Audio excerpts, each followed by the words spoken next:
Arya news बड़ी खबर में आज बात करने जा रहे हैं भारतीय जनता पार्टी यानी कि एनडीए गठबंधन की वीआईपी लिस्ट के बारे में। कल देर रात यानी गुरुवार की रात तक बहुत ही लंबी मीटिंग चली और इसे कहते हैं मंथन या मैराथन मीटिंग चली, जिसके अंदर पीएम मोदी, जेपी नड्डा, उत्तर प्रदेश के मुख्यमंत्री योगी आदित्यनाथ, भूपेंद्र यादव और जैसे बहुत सारे दिग्गज इसमें अमित शाह भी मौजूद थे, जिसमें तय किया गया कि आखिरकार कौन कहां से चुनाव लड़ेगा और किसका नाम कट सकता है। लेकिन सबसे इंटरेस्टिंग यह है कौन कहां से चुनाव लड़ने जा रहा है, किस किस के नाम इसके अंदर हो सकते हैं। स्मृति ईरानी अमेठी से चुनाव लड़ेंगी जैसे कयास लगाया जा रहा है, राजनाथ सिंह लखनऊ से चुनाव लड़ेंगे, इसका भी कयास लगाया जा रहा है। फिलहाल हम अभी यूपी पे फोकस कर रहे हैं और गाजियाबाद से जनरल वीके सिंह भी चुनाव लड़ सकते हैं। तो ऐसे कुछ दिग्गजों के नामों पर चर्चा होती रही, लेकिन देर रात तक भारतीय जनता पार्टी ने 100 नामों पर अपनी मोहर लगा दी और ये नाम चौंकाने वाले होंगे। कुछ लोगों के नाम भी कट गए हैं, जैसे हर्षवर्धन का नाम दिल्ली से कटा हुआ माना जा रहा है। उत्तर प्रदेश की फिलहाल बात कर लेते हैं। उत्तर प्रदेश के अंदर किस किस को मौका मिलेगा इस बार, ये सबसे ज्यादा इंपॉर्टेंट है, महत्वपूर्ण है। इसी पे बातचीत करेंगे अपने रिपोर्टर अमित सिंह से। लखनऊ सीधे हमारे साथ जुड़ रहे हैं और उनसे पूछेंगे, समझेंगे आखिरकार क्या हुआ। आपको एक बार फिर बता दूं, देर रात यूपी के सीएम योगी आदित्यनाथ और गुजरात के मुख्यमंत्री भूपेंद्र पटेल, एमपी के मोहन यादव और छत्तीसगढ़ के विष्णुदेव साय की मौजूदगी में मंथन चला था। अमित सिंह, क्या रिपोर्ट है, क्या लिस्ट जारी हो गई है या अभी और थोड़ा सा वक्त लगेगा? बिल्कुल, देखा जाए जिस प्रकार से दिल्ली में लगातार भारतीय जनता पार्टी की बैठक हो रही थी और भारतीय जनता पार्टी के जो बड़े नेता हैं वो लगातार बैठक में शामिल हुए, तो चाहे अध्यक्ष की बात करें जेपी नड्डा या पीएम नरेंद्र मोदी की, तो बैठक में शामिल हुए थे। उत्तर प्रदेश मुख्यमंत्री योगी आदित्यनाथ समेत जो चुनाव प्रभारी हैं वो भी बैठक में शामिल हुए थे। कई राउंड की जब बैठक दिल्ली में हुई उसके बाद तमाम लिस्ट भी जारी हुई। अगर हम लिस्टों की बात करें तो भारतीय जनता पार्टी के 15 जो प्रत्याशियों के नाम है वो क्लियर हो चुके हैं। अगर प्रधानमंत्री नरेंद्र मोदी की बात करें तो वाराणसी से चुनाव लड़ेंगे और लखनऊ की बात करें तो यहां से राजनाथ सिंह चुनाव लड़ेंगे। अगर बैठक की बात करें तो बैठक में जो सहयोगी दल हैं, चाहे हम आरएलडी की बात करें, जयंत चौधरी की बात करेंगे, उनको जो है 2 सीटें मिलेंगी। जो अपना दल एस है उसको जो 2 सीटें दी जाएगी, राजभर और संजय निषाद को जो एक जो है सीट दी जाएगी। लेकिन जिस प्रकार से राजभर का बयान आया है कि बैठक में जो है हमें नहीं बुलाया गया, हमें इस बैठक से कोई जानकारी में नहीं है। फिलहाल सूत्रों के हवाले से यह भी खबर आ रही है कि जो राजभर है वो बैठक में भी शामिल होंगे और जिस प्रकार से देखा जाए जयंत चौधरी जो है आज बैठक में जो है शामिल होने की संभावना बताई जा रही है, क्योंकि जेपी नड्डा ने उनको बुलाया है बैठक में शामिल होने के लिए, वो बैठक होने के लिए बुलाया है। तो लगातार जिस प्रकार से देखा जाए बैठक हो रही थी तो बैठक में ये क्लियर हो रहा है कि कहां से कौन से प्रत्याशी उतारा जाए और जिन सीटों पर भारतीय जनता पार्टी को 2019 चुनाव में जो हार का सामना करना पड़ा था वो उन सीटों पर दिग्गज प्रत्याशी उतारा जाए और तमाम जो प्रत्याशी हैं जो मौजूदा सांसद हैं उनके भी नाम कटने की संभावना भी बताई जा रही है, उनका भी उधर से जो है कहीं पर चुनाव लड़ाने की संभावना बताई जा रही है। गोरखपुर के सांसद रवि किशन का टिकट कट सकता है या मिल रहा है मौका? देखिए, अभी जिस प्रकार से लिस्ट जारी हुई तो जिस लिस्ट में है रवि किशन का नाम तो सामने नहीं आया है, लेकिन जो वीआईपी सीटें हैं कहीं ना कहीं उनके नाम क्लियर हो चुके हैं। क्योंकि लखनऊ में बात किया जाए तो राजनाथ सिंह का नाम सामने आ चुका है, वाराणसी से प्रधानमंत्री नरेंद्र मोदी का नाम आ चुका है, स्मृति ईरानी अमेठी से चुनाव लड़ती है तो उनका भी नाम सामने आ रहा है। और जिस प्रकार से देखा जाए और लगातार अन्य प्रत्याशियों की जिस प्रकार से आज भी बैठक होनी है तो आज भी बैठक में तमाम नाम जो सामने आने की संभावना बताई जा रही है। जी, क्या कोई अपडेट है जनरल वीके सिंह के बारे में? गाजियाबाद से तीसरी बार रिपीट करेंगे या नहीं करेंगे, या नाम कट जाएगा इस बार उनका? अभी तो बैठक चल रही है, बैठक में भी नाम उनका सामने आने की संभावना बताई जा रही है और आज की बैठक में ये क्लियर लग रहा है कि आज की बैठक में ये स्पष्ट हो जाएगा कि उनका नाम रहेगा या फिर उनका नाम कटेगा। जी, इसके अलावा कुछ और अपडेट, कोई और सेलिब्रिटी चेहरा, जैसे कि अक्षय कुमार का नाम आया, कंगना रनौत का भी नाम आया, तो उत्तर प्रदेश से कोई ऐसा सेलिब्रिटी आ सकता है क्या? देखिए, जिस प्रकार से खबरें तो सूत्रों के हवाले से आ रही हैं, लगातार वायरल हो रही हैं, लेकिन अभी आधिकारिक कोई पुष्टि नहीं हो पा रही है। और लगातार हम इस खबरों पे नजर बनाए हैं, लगातार जो है हम लगातार ये खबरें दिखा रहे हैं। लेकिन जिस प्रकार से देखा जाए, बैठक आज भी होनी है और काफी अहम मुद्दों पर बैठक होने वाली। किस प्रकार से जयंत चौधरी की हम अगर बात करें तो वो हाल ही में जो है जनता पार्टी में शामिल हुए थे, तो उनके साथ आज बैठक हुई थी। लेकिन राजभर का जो बयान एक आया है कि उन्होंने कहा है कि कौन सी दिल्ली में बैठक हुई है हमें जानकारी में नहीं है, हमें कहां से उतारा जाएगा, हमारा कौन सा प्रत्याशी होगा, ये हमें जानकारी में नहीं है। अगर बैठक की गई है, हमें सीट दी गई है, तो हमें बैठक में बुलाना चाहिए था। तो ये ओपी राजभर का बयान आया है। अजय कुमार मिश्रा टैनी के नाम पे कुछ चर्चा चल रही है क्या लखनऊ में? देखिए, अजय कुमार मिश्रा टेनी की बात किया जाए तो अभी इनका नाम पर किसी प्रकार की चर्चा नहीं हुई, लेकिन जिस प्रकार से 15 नाम जो है वो सामने आ चुके हैं, वो लगातार जो है तस्वीरें उनकी आ रही कहां से, लेकिन वो जो है वीआईपी प्रत्याशी हैं, कहीं न कहीं केंद्रीय नेतृत्व कर रहे हैं, उनके नाम अभी सामने आ चुके हैं। लेकिन सबसे ज्यादा जो 6 उत्तर प्रदेश की हम बात करें, 80 सीटों में जो है 6 सीटें जो है सहयोगी दल को जो है भारतीय जनता पार्टी देगी और 25 सीटों पर खुद भारतीय जनता पार्टी चुनाव लड़ेगी।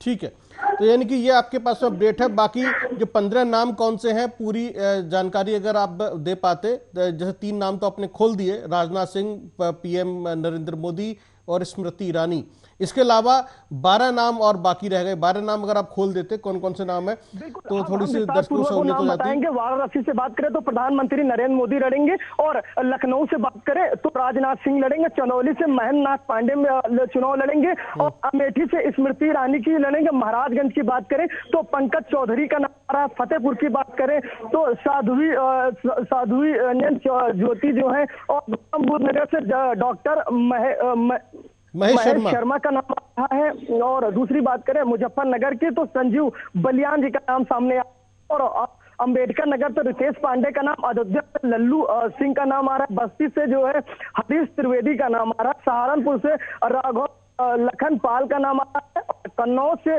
सुब्रत पाठक का नाम आ रहा है, एटा से राजीव सिंह और अलीगढ़ से सतीश गौतम का नाम सामने आ रहा है। जी, तो सबसे इंटरेस्टिंग जो नाम है अमित सिंह, वो महेश शर्मा का है, गौतम बुद्ध नगर से।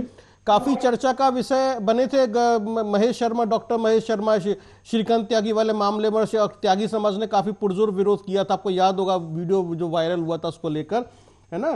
तो ये एक पहली लिस्ट है जिसके अंदर महेश शर्मा का नाम फाइनल है लगभग, जो आप कहना चाह रहे हैं नाम, ये नाम फाइनल हो गए, है ना। और हरीश मल्होत्रा का जो जिक्र जैसा आपने किया, ये उनका भी नाम इसके अंदर शामिल है। तो क्या लग रहा है कि ये इसमें से कितने ये जो लोग हैं, इसमें कितने लोग रिपीट हो रहे हैं? कौन दूसरी बार रिपीट हो रहा है, कौन तीसरी बार रिपीट हो रहा है, किसको पहली बार मौका मिल रहा है, थोड़ा बताएं।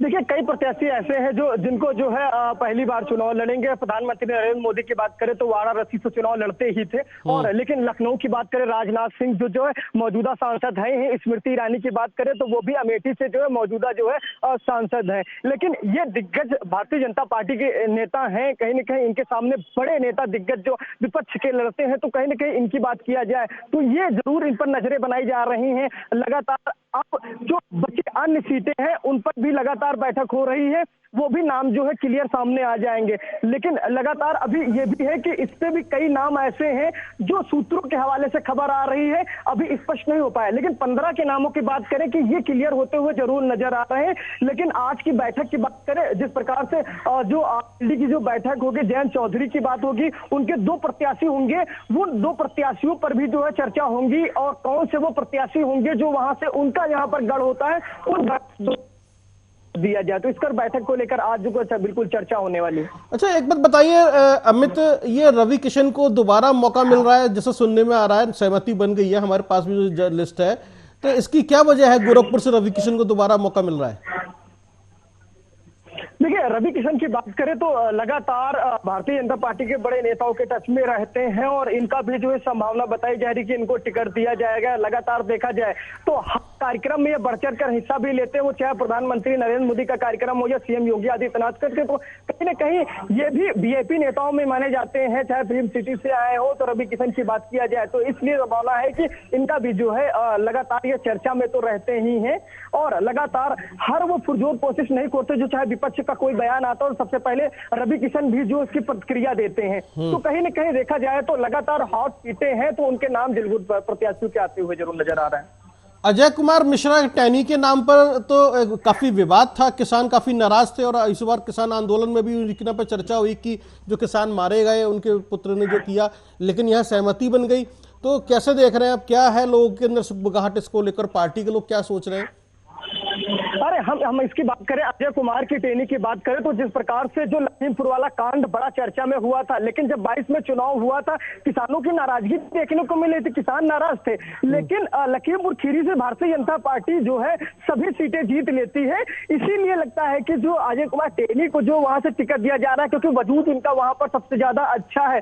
लेकिन देखा जाए किसानों में नाराजगी खासा देखी जाती, लेकिन जिस प्रकार से सभी सीटों को जीत लेना वहां पर, लेकिन चर्चा में विषय जो किसान वाला हुआ था, मुद्दा आया था तो गाड़ी चढ़ाने वाला, उसमें कहीं न कहीं उनको झेलना पड़ा था, जिस प्रकार पर पड़ा था नाराजगी देखने को मिली थी। लेकिन कहीं न कहीं पब्लिक में इसका असर नहीं देखने को मिला था, क्योंकि जहां नाराजगी थी वहां पर सभी सीटों को जीत लेना, तो कहीं न कहीं ये लगता है कि उनका जो है गढ़ मजबूत माना जा रहा है, इसलिए उनको वहां से टिकट दिया जाए। बिल्कुल सही बात है, आप सही कह रहे हैं कि गढ़ मजबूत माना जा रहा है। आगरा से एसपी बघेल को दोबारा से मौका मिल रहा है, फतेहपुर सीकरी से राजकुमार चाहर को दोबारा से मौका मिल रहा है। ये वो उस तरह के नाम है जिनको कई दूसरी बार या तीसरी बार मौका मिल रहा है। तो भारतीय जनता पार्टी को पूरी तरह से उम्मीद है कि ये लोग जीत कर आएंगे, चाहे किसी पे कितनी भी कंट्रोवर्सी रही हो या फिर विपक्ष ने कितना भी घेरा हो।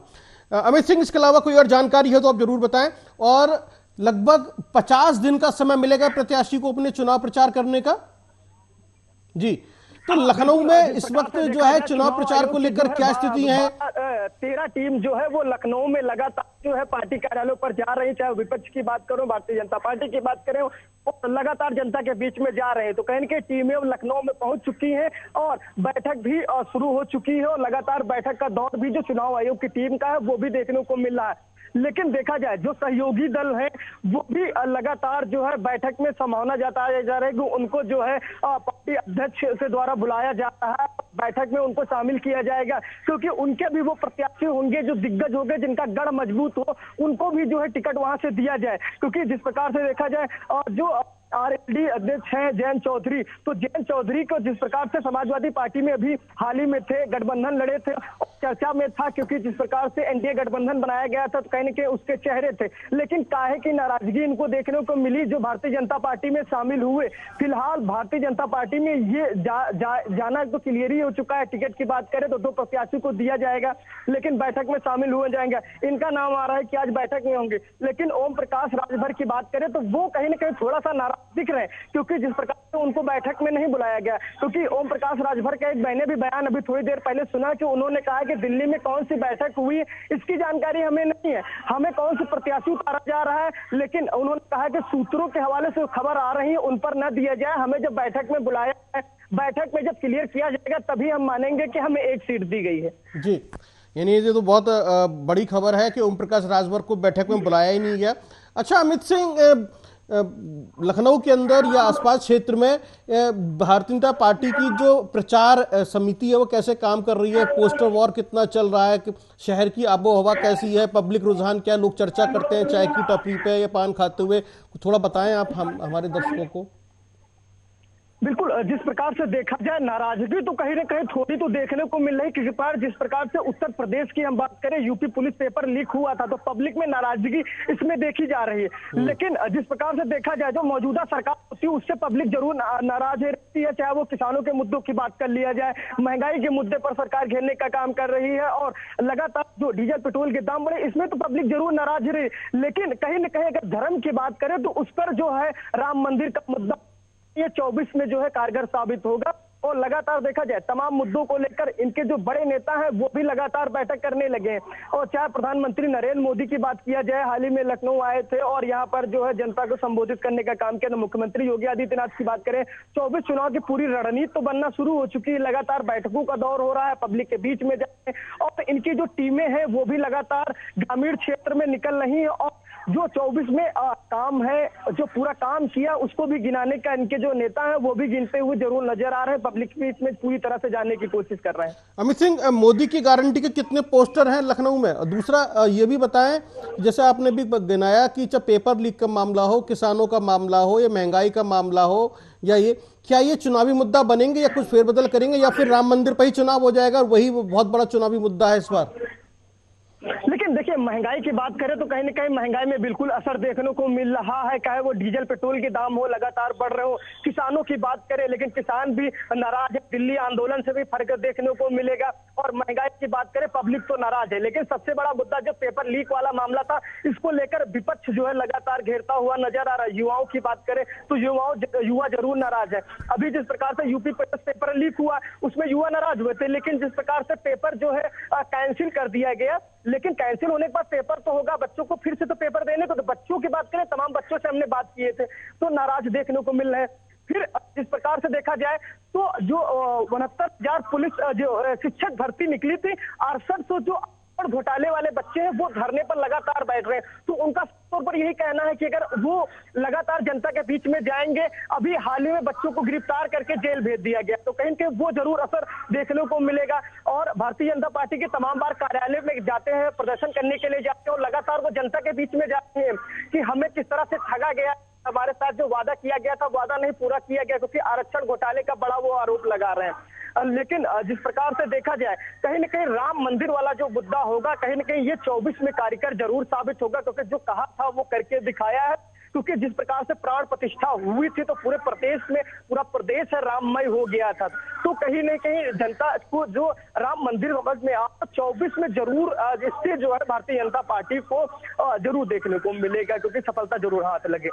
यानी कि जो ये मुद्दे हैं, जो अंडर करंट है या फिर ये नाराजगी है, इसके ऊपर ये राम मंदिर का जो मुद्दा है, या जो राम मंदिर की रामलला की प्राण प्रतिष्ठा हुई, ये इसको डैमेज, मतलब इसको जो है रिपेयर कर देगा, और लोग जो है इसी पर मतदान डालेंगे। तो यानी कि ये चुनावी मुद्दा बन नहीं पाएगा, ये वोट में इतना कन्वर्ट हो नहीं पाएगा, इतना ऐसा आपको लग रहा है कि ये राम मंदिर इसको जो है ठीक कर लेगा, लोग को समझा लेगा, नहीं चलो ठीक है कुछ तो मिल गया इधर। तो ऐसे में यदि मैं आपसे बात करूं, राजनाथ सिंह के लिए जो एक चुनौती कितनी रहेगी? पिछली बार राजनाथ सिंह कितने वोटों से जीते थे, और इस बार कौन हो सकता है विपक्ष से इनके सामने? कोई नाम आया है विपक्ष, कोई सुगबुगाहट है कि राजनाथ सिंह के सामने कौन चुनाव लड़ सकता है विपक्ष से? देखिए, जिस प्रकार से लखनऊ की बात करें तो 2 सीटें लखनऊ और मोहनलालगंज। तो समाजवादी पार्टी ने मोहनलालगंज सीट से जो है आरके चौधरी को जो है उतारा है। और आरके चौधरी की बात करें तो सभी पार्टियों का स्वाद वो चख चुके हैं, क्योंकि इसके पहले बात किया जाए, जब चुनाव हुआ था तो भारतीय जनता पार्टी से चुनाव लड़े थे, और इनका जो है चुनाव निशान नहीं दिया गया था, सहयोग इनको पूरी तरह से मिला था। लेकिन लखनऊ की जो सीट थी वो राजनाथ है, जो मौजूदा सरकार में है। लेकिन समाजवादी पार्टी भी जो है लगातार बैठक कर रही, क्लियर कर रही, क्योंकि जिस प्रकार से राजनाथ की बात करें तो रक्षा मंत्री तो है ही, लेकिन जिस प्रकार से देखा जाए इनके सामने भी समाजवादी पार्टी कोई दिग्गज प्रत्याशी उतारेगी, लेकिन अभी ये क्लियर नहीं हो पा रहा है कि कौन प्रत्याशी उतारा जाएगा। लेकिन जिस प्रकार से देखा जाए, आज भी समाजवादी पार्टी कार्यालय में बैठक देखने को मिली है। अखिलेश यादव लगातार बैठक कर रहे हैं, और बैठक में क्लियर किया जा रहा है कि जिन सीटों पर भारतीय जनता पार्टी ने अपने प्रत्याशी उतारे हैं, और समाजवादी पार्टी भी वहां से दिग्गज प्रत्याशी उतारे। लेकिन जिस प्रकार से देखा जाए, समाजवादी पार्टी और कांग्रेस का गठबंधन, जो एनडीए गठबंधन बनाया गया है, तो समाजवादी पार्टी की बात किया जाए, कांग्रेस की 17 सीटें दी है, लेकिन जो बची सीटों पर है वो जो समाजवादी पार्टी लेगी, क्योंकि उत्तर प्रदेश समाजवादी का गढ़ माना जाता है। लेकिन कांग्रेस की जिस प्रकार से देखा जाए, तमाम सीटों पर जो है मुंह के बल गिरने वाला काम हुआ, क्योंकि हर बार उनको जो हार का सामना करना पड़ा है, उनका रिस्पॉन्स उत्तर प्रदेश में इतना नहीं। लेकिन अखिलेश यादव की बात करें तो कहीं ना कहीं उनका वजूद अच्छा है, और देखने को भी पब्लिक में मिल रहा है। फिलहाल 24 चुनाव में कितना इनके काम है, वो कितना कारगर साबित होता है, ये तो आने वाला समय ही बताएगा समाजवादी पार्टी के लिए। जैसा भी आपने जिक्र किया अमित सिंह, राजनाथ सिंह के सामने हमने समाजवादी पार्टी के बारे में समझा, अभी उसने नाम को ओपन नहीं किया है। तो कांग्रेस के अलावा कांग्रेस से कौन हो सकता है, या बीएसपी से कौन हो सकता है, आम आदमी पार्टी से कौन हो सकता है? तो सबसे इंपॉर्टेंट है बीएसपी और कांग्रेस से किस तरह का रोचक मामला दिखाई लग रहा है, कौन वोट काटेगा या कौन किसको फायदा पहुंचाएगा, ये थोड़ा बताएं जरा, अगर कुछ जानकारी हो तो। देखिए, जिस प्रकार से बीएसपी की बात करें तो बीएसपी का कुछ ऐसा दिख नहीं रहा है। मायावती भी जिस प्रकार से देखा जाए ठंडे में एकदम पड़ी है, कहीं ना कहीं प्रचार प्रसार एकदम कोई भी नहीं हो, होता हुआ नजर नहीं आ रहा है। लेकिन जिस प्रकार से देखा जाए भारतीय जनता पार्टी और समाजवादी पार्टी और कांग्रेस कहीं न कहीं उत्तर प्रदेश में लगातार जनसभाएं कर रही, चाहे कांग्रेस की बात करें उत्तर प्रदेश में भारत जोड़ो न्याय यात्रा निकली थी, लखनऊ में पहुंची थी, सभी क्षेत्रों में पहुंची थी। लेकिन बीएसपी की बात करें ना उनकी कोई लिस्ट आ रही है, ना कुछ भी आ रही, ना जानकारी आ रही, क्योंकि सबसे ज्यादा जानकारी समाजवादी पार्टी और बीएसपी और बीएसपी माफ कीजिएगा जो इनकी जो है लगातार आ रही है। कांग्रेस की बात करें चर्चा हो रही है, लेकिन बीएसपी की बात करें वो बैक फुट पे है, क्या कर रही है। लेकिन प्रत्याशियों की ना तो लिस्ट आ रही है, ना तो बैठक देखने को मिल रही है। लेकिन अगर देखा जाए तो समाजवादी पार्टी और भारतीय जनता पार्टी की तो 24 चुनाव में कड़ाके की टक्कर देखने को मिलेगी। यानी कि सपा और कांग्रेस तो एक साथ चुनाव लड़ रहे हैं, बीएसपी और आम आदमी पार्टी इनका देखने का होगा कि कैसे करते हैं। बाकी एआईएम ओवैसी साहब क्या करते हैं, कितने वोट काटते हैं। अमित सिंह, बहुत बहुत धन्यवाद हमसे जुड़ने के लिए और तमाम जानकारी हमारे दर्शकों को देने के लिए। तो अभी 15 लोगों के नामों का खुलासा हो चुका है उत्तर प्रदेश से भारतीय जनता पार्टी की तरफ से, जिसमें कुछ महत्वपूर्ण नाम जिक्र किया से गोरखपुर से रवि किशन है, कन्नौज से सुब्रत पाठक है, आगरा से एसटी बघेल है और फतेहपुर सीकरी से राजकुमार चाहर है। गौतम बुद्ध नगर से डॉक्टर महेश शर्मा का नाम फाइनल हो गया है, लखनऊ से राजनाथ सिंह है और बनारस से देश के प्रधानमंत्री नरेंद्र मोदी का नाम फाइनल हो चुका है। ये 15 नाम है, ये 15 नामों का भी खुलासा हुआ है। बाकी के और नाम कौन कौन से रहेंगे वो बताएंगे आपको, उत्तर प्रदेश से कौन कौन चुनाव लड़ने वाले हैं। लेकिन वीआईपी लिस्ट की यदि बात करें तो उसमें 2 नाम जरूर चर्चा का विषय बनेंगे। एक अक्षय कुमार का नाम आ रहा है और आपका कंगना रनौत का। तीसरा एक और नाम है युवराज सिंह, क्रिकेट प्लेयर युवराज सिंह भी इस बार चुनाव लड़ने जा रहे हैं। तो वीआईपी लिस्ट में कौन कौन है भारतीय जनता पार्टी की पहली 100 की लिस्ट में, वो आपको बताएंगे। पल पल की अपडेट आपको देते रहेंगे राजकीय रण क्षेत्र में और बड़ी खबर में। बने रहिए अब हमारे साथ, यानी कि आर्या न्यूज के साथ।